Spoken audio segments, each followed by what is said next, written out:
Olá, irmãos, a paz! Meu nome é Valéria Salles, tenho 28 anos, sou consagrada da comunidade Maranatá e esposa do Vitor. É uma alegria nós estarmos aqui neste vídeo, alegria que também os discípulos experimentaram. Eles que estavam com seus corações endurecidos, eles que estavam incrédulos, após terem uma experiência com o ressuscitado, após terem uma experiência com a misericórdia, eles creram e receberam o envio. Ide por todo mundo e pregai o evangelho a toda criatura.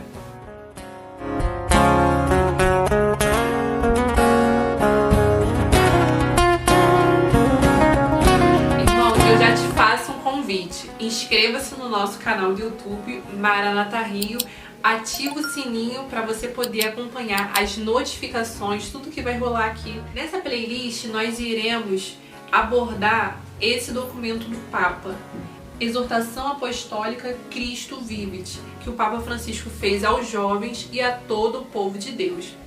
Mas aí você pode perguntar assim pra mim: ah, Valéria, mas eu não sou jovem, já passei dessa idade, não vou assistir esse vídeo não.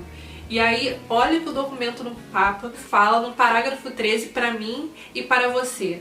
A verdadeira juventude é ter um coração capaz de amar. A verdadeira juventude é ter um coração capaz de amar. E lá em Colossenses, no capítulo 3, versículo 9, o Senhor ele fala de nos despojarmos, de nos despirmos do homem velho. E se nós nos despojamos, se nós nos despirmos, nós temos que nos vestir, certo? Então vamos ler na palavra de Deus que vai falar a respeito disso. Lá em Colossenses, no capítulo 3, versículo 12, vai falar: vistam-se de sentimentos de compaixão, de bondade, de humildade, de mansidão, paciência, suportem uns aos outros e se perdoem mutuamente, sempre que tiverem queixa com alguém. E acima de tudo, vistam-se com o amor, que é o laço perfeito da perfeição. Meu irmão, minha irmã, se você se vestir do amor, você será essa juventude que tem um coração capaz de amar. E esse documento, ele tem 9 capítulos. Nós dividiremos entre abril e dezembro, que são 9 meses. Então, nós partilharemos um capítulo por mês, ok?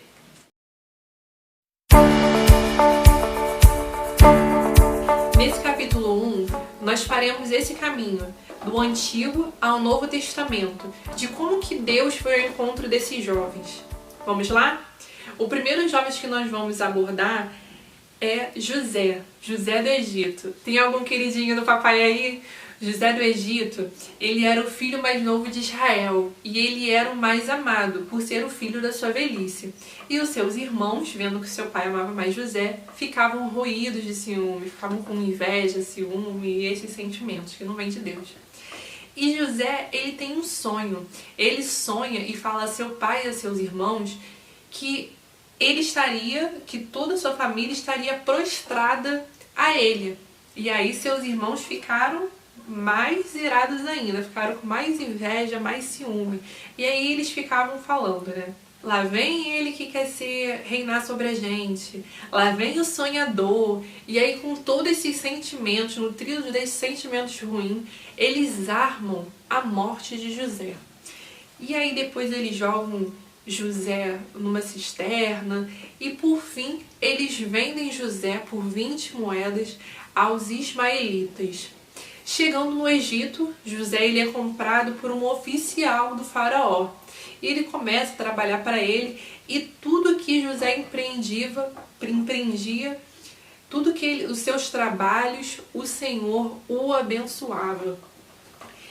E depois disso, José ele foi preso injustamente, até que chegou um determinado momento que o faraó ele começou a ter sonhos e ninguém conseguia interpretar os sonhos do faraó. Ele chamava os melhores mágicos, ele chamava os sábios e ninguém do Egito conseguia interpretar os sonhos do faraó. Até que o seu copeiro, que tinha ficado preso junto com José do Egito, ele lembra: epa, lá na prisão tinha um cara que ele conseguia interpretar sonhos. Então ele fala ao faraó que imediatamente manda chamar o José. José interpreta o sonho do faraó, consegue interpretar. E aí, nessa interpretação do sonho, ele fala que o faraó precisava nomear um homem para administrar por 7 anos tudo aquilo que aconteceria no Egito. E vamos ver na palavra de Deus o que o faraó responde para José? Lá em Gênesis 41, versículo 38. Poderíamos, disse ele, encontrar um homem que tenha tanto como este o Espírito de Deus? E disse em seguida a José: pois que Deus te revelou tudo isso, não haverá ninguém tão prudente e tão sábio como tu. Tu mesmo será posto à frente de toda a minha casa e todo o meu povo obedecerá a tua palavra. Só o trono me fará maior que tu. Meus irmãos, olha o que Deus fez na vida de José do Egito. Olha o que Deus fez na vida dele. Um jovem que foi rejeitado pelos seus irmãos, que foi vendido, que sofreu ciúme, que sofreu inveja, que foi preso injustamente, mas nada disso fez com que ele perdesse a fé e a confiança em Deus. E olha o que Deus fez na vida dele, meus irmãos. É o que Deus quer fazer na minha e na sua vida. O chamado, a missão que Deus tem para nós, nada e ninguém será capaz de interferir nos planos de Deus. Cabe a nós apenas abrirmos os nossos corações. E agora nós iremos falar sobre Gedeão. Eu te convido a você abrir a sua palavra em Juízes 6, versículo 12. Vamos lá? O anjo do Senhor apareceu-lhe e disse: o Senhor está contigo, valente guerreiro. Gedeão respondeu: ah, meu Senhor, se tu está conosco, por que nos vieram todos esses males? Onde estão aqueles prodígios que nos contaram nossos pais, dizendo: o Senhor fez-nos verdadeiramente sair do Egito? Agora o Senhor abandonou-nos e entregou-nos nas mãos dos madianitas. Então o Senhor, voltando-se para ele, vai, disse: com essa força que tens, e livre Israel dos madianitas. Porventura não sou eu que te envio? Ó Senhor, respondeu Gedeão, com que eu livrarei eu Israel? Minha família é a última de Manassés, e eu sou o menor na casa de meu pai. O Senhor replicou: eu estarei contigo, e tu derrotarás os medianitas como se fossem um só homem. Tem algum sincerão aí? Tem? Pode falar, tem algum sincerão aí? Ou então conhece algum sincerão? Meus irmãos, o que Gedeão fala na palavra de Deus é o que nós estamos ouvindo no dia de hoje. Olha só. Ah, meu Senhor, se tu está conosco, por que nos vieram todos esses males? E o Senhor fala: eu estou contigo, valente guerreiro. Eu estou contigo. E após isso, Gedeão ele destrói o altar de Baal e ele constrói um altar para o Senhor. E ele convoca todos os homens. E é uma galera só. E o Senhor vai falando: não, tem gente demais. Não, tem gente demais. Até que por fim ele sai com 300 homens e ele consegue vencer a batalha. Meus irmãos, o Senhor fez de Gedeão um valente guerreiro. E você, jovem, tem ouvido muitas vozes? Tem conseguido discernir qual é a vontade de Deus na sua vida? Agora nós falaremos sobre Samuel, um jovem que estava no templo, deitado, até que começa a ouvir alguém lhe chamando. E o Senhor o chama: Samuel, Samuel. Ele levanta e responde: eis-me aqui. Só que ele acha que é Eli. E Eli fala: volte a deitar, não lhe chamei. Ele deita novamente e o Senhor o chama: Samuel, Samuel. Ele levanta e ele novamente o fala: eu não te chamei, volte a deitar. O Senhor o chama pela terceira vez: Samuel, Samuel. Ele levanta e vai até Eli. E Eli consegue perceber que é Deus que chama Samuel e o orienta. Próxima vez que ouvir lhe chamando pelo nome, responda: fala que o vosso servo escuta. E Samuel volta a deitar. Na quarta vez, o Senhor o chama: Samuel, Samuel. E ele responde corretamente: fala que o vosso servo escuta. Você também está tendo essa dificuldade de ouvir o chamado do Senhor na sua vida? Vamos ver na palavra o que o Senhor fez com Samuel. Te convido a abrir em 1 Samuel, capítulo 3, versículo 19. Samuel crescia e o Senhor estava com ele. Ele não negligenciava nenhuma de suas palavras. Todo Israel, desde Dan até Bersabeia, reconheceu que Samuel era um profeta do Senhor. Irmã, meu irmão, o Senhor transformou Samuel num profeta do Senhor, porque ele soube reconhecer a sua voz e escutar o seu chamado. A glória da juventude está no coração. Meu irmão, te convido a você pegar a sua palavra e você abrir em 1 Samuel 16, 11. O Senhor não escolheu nenhum deles e ajuntou: estão aqui todos os teus filhos? Resta ainda o mais novo, confessou Isaí, que está pastoreando as ovelhas. Samuel ordenou a Isaí: manda buscá-lo, pois não poremos a mesa antes que ele esteja aqui. E Isaí mandou buscá-lo. Ele era louro, de belos olhos e de formosa aparência. O Senhor disse: vamos, unge-o, é ele. Samuel tomou o óleo e ungiu no meio de seus irmãos. E a partir daquele momento, o Espírito do Senhor apoderou-se de Davi. Samuel, porém, retomou o caminho de Ramá. Meus irmãos, o Senhor não olha as aparências, ele vê o coração. Samuel achava que seriam seus irmãos os escolhidos do Senhor, mas Deus olhou o coração de Davi e ele, com toda a sua pequenez e ele com toda a sua juventude, ele conseguiu derrotar Golias, meus irmãos. Ele pegou as 5 pedrinhas e derrotou Golias. Como que eu e você temos derrotado os Golias das nossas vidas? Nós temos usado as 5 pedrinhas?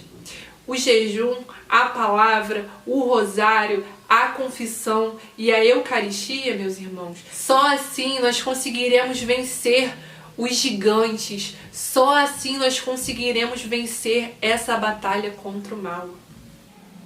Tem algum jovem audacioso aí?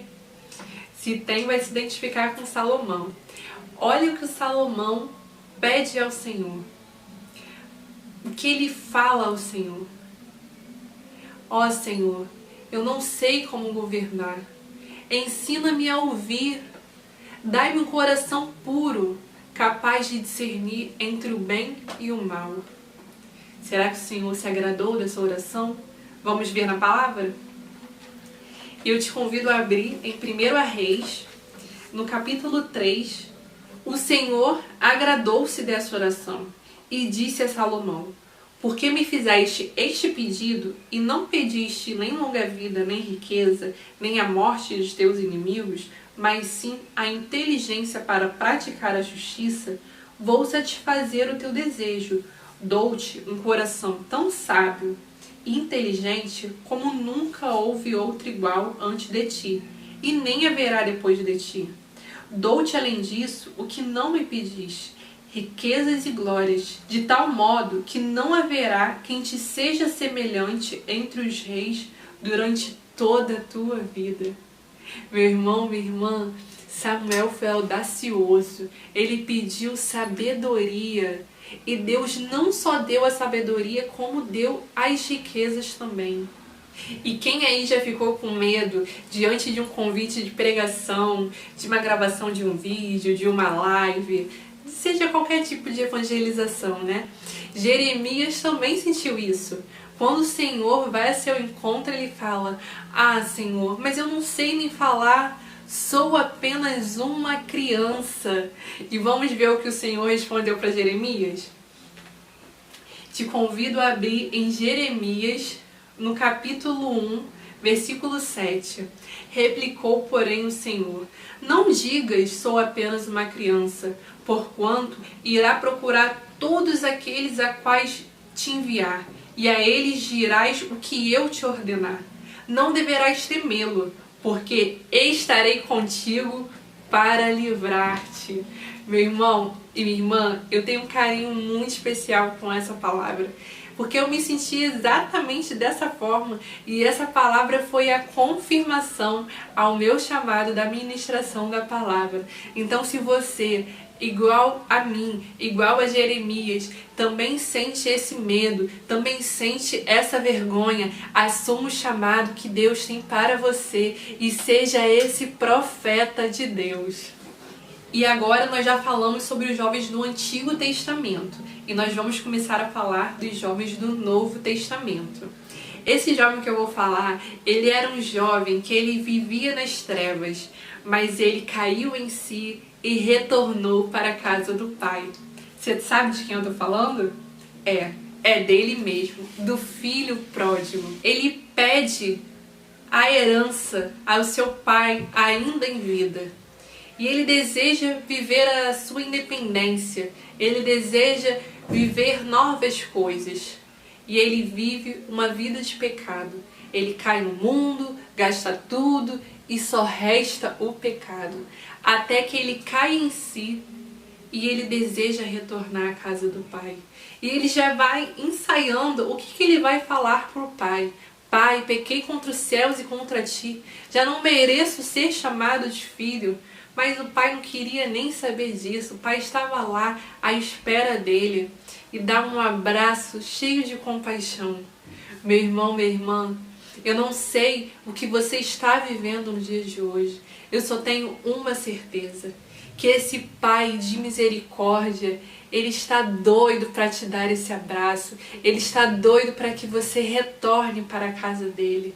Ele não vai te condenar. Ele só vai te amar. Vamos ver o que o documento fala.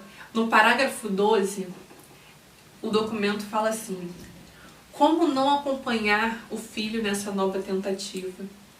Mas o irmão mais velho já tinha um coração envelhecido e se deixou possuir pela ganância, o egoísmo e a inveja. Jesus elogia o jovem pecador que retoma um bom caminho, mais do que aquele que se acha fiel, mas não vive o espírito de amor e misericórdia.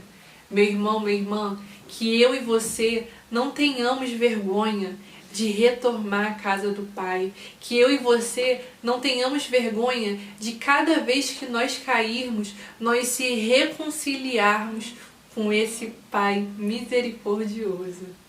E agora nós falaremos sobre o jovem rico, ele que tinha um espírito aberto a querer novos horizontes e grandes desafios.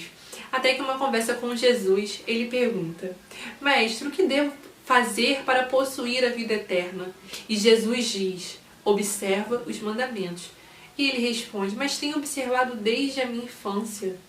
Até que o Senhor dá a orientação: vende teus bens e dás aos pobres. Vamos ver no documento um pouquinho mais sobre isso?